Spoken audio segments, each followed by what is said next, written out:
And let's just talk about some of the battles over getting on some of these platforms, because these platforms have become very, very valuable. You have lots of streamers all trying to get on them, some willing to pay, some maybe not willing to pay. Yeah, for Roku, we aspire to have relevant content for folks. We have a great mix of free ad-supported content for folks. We also have subscription services, as well as you were talking about, the transactional video on demand and direct-to-consumer releases. So we have that as well. We aspire to have the most diverse set of content for people to view, and they can pick on how they view it. The consumer, once they have access to the Roku platform, either via a Roku player or a TV with the Roku operating system built in, they don't pay the Roku platform directly to access content. And so there's a lot of choice on the platform and thousands of apps to choose from.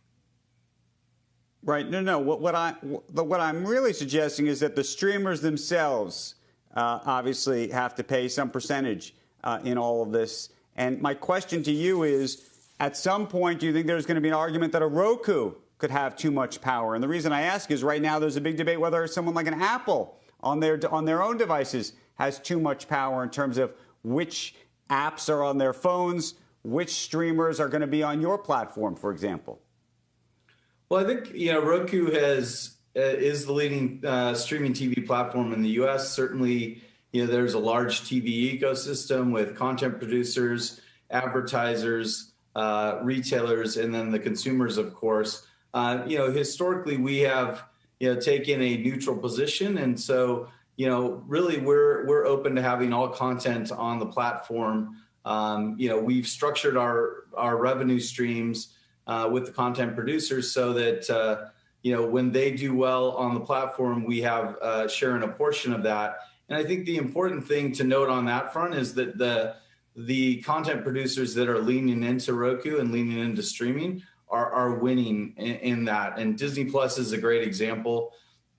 They launched in Q4 and they've made tremendous growth. We're a strong partner with Disney. They've leveraged our audience development capabilities to build up a strong base on Roku and elsewhere.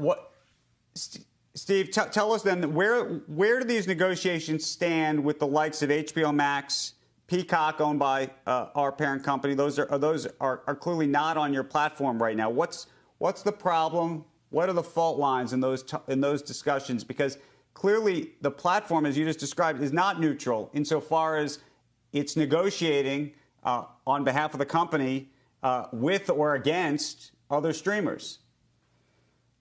Yeah, and we don't talk about any specific deal or negotiations, but like I said, we do aspire to have all the content on the platform. Because the consumer is not paying Roku, the economic model for Roku is related to these content distribution agreements on one side, and then advertising revenue is one of the other pieces of monetization for the platform.